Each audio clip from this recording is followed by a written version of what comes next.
എന്നെ കേൾക്കുന്നെങ്കിൽ ഇന്ന് രാത്രി നിങ്ങളോട് പറയുന്നു, ഈ ദേശത്തിന്റെ അളവ് നിശ്ചയിക്കുന്നത് നിങ്ങളുടെ കാലുകളാണ്. ദൂത് മനസ്സിലായവരോട് ഞാൻ വീണ്ടും വിളിച്ചു പറയുന്നു, ഈ ദേശത്തിന്റെ അതിരുകൾ അളക്കാൻ ദൈവം ഉപയോഗിക്കുന്നത് നിന്റെ കാലുകളാണ്. നീ കാൽ വെക്കുന്ന ദേശം നിനക്ക് ഞാൻ എഴുതി തരും, നിനക്ക് ഞാൻ അവകാശമായി തരും. ഓ,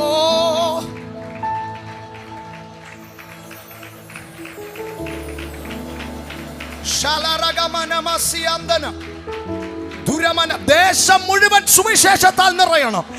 ദേശം മുഴുവൻ ദൈവശക്തി അനുഭവിക്കണം. ദേശം മുഴുവൻ ദൈവത്തിന്റെ മഹത്വത്താൽ നിറയണം. ഇതാണ് നിങ്ങളുടെയും ആഗ്രഹമെങ്കിൽ ഇന്ന് രാത്രി പരിശുദ്ധ ആത്മാവ് നിനക്ക് കൈ തരുന്ന രാത്രിയാണ്. ഇന്ന് രാത്രി സ്വർഗം നിന്റെ കൂടെ നിൽക്കുന്ന രാത്രിയാണ്.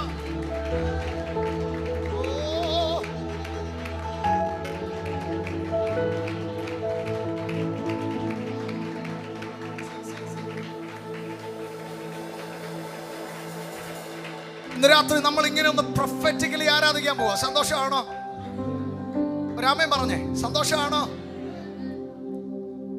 നമ്മുടെ ദൈവമക്കളെ, ദൈവവചനത്തിൽ വിശ്വസിക്കുന്ന, ദൈവശബ്ദത്തിൽ വിശ്വസിക്കുന്ന ദൈവമക്കളോട് ഞാൻ ആദ്യം തന്നെ പറയുന്നു, നമ്മൾ എഴുതി പാസ്സാക്കുന്നവരല്ല, നമ്മൾ പറഞ്ഞു പാസ്സാക്കുന്നവരാണ്.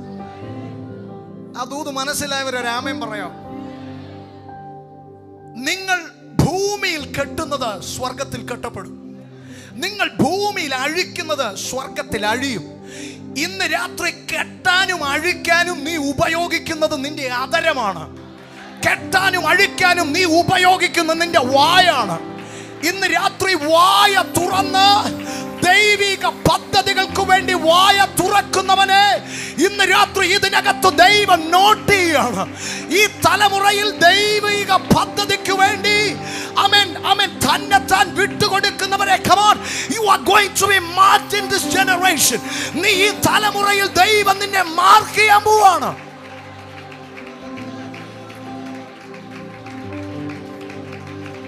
പല കുടുംബങ്ങളെ മറികടന്നു വന്ന് നോഗയുടെ വീട്ടിൽ കൃപ ലാൻഡ് ചെയ്തതുപോലെ ഇന്ന് രാത്രി ചിലരെ മറികടന്ന് പാരമ്പര്യത്തിന്റെ പേര് പറഞ്ഞിരിക്കുന്ന ചിലതിനെ ഒക്കെ മറികടന്ന് ദൈവ പ്രവൃത്തിക്ക് വേണ്ടി പ്രയോജനപ്പെടുന്നവരുടെ മേൽ ഇന്ന് രാത്രി കൃപ ഇറങ്ങുകയാണ്.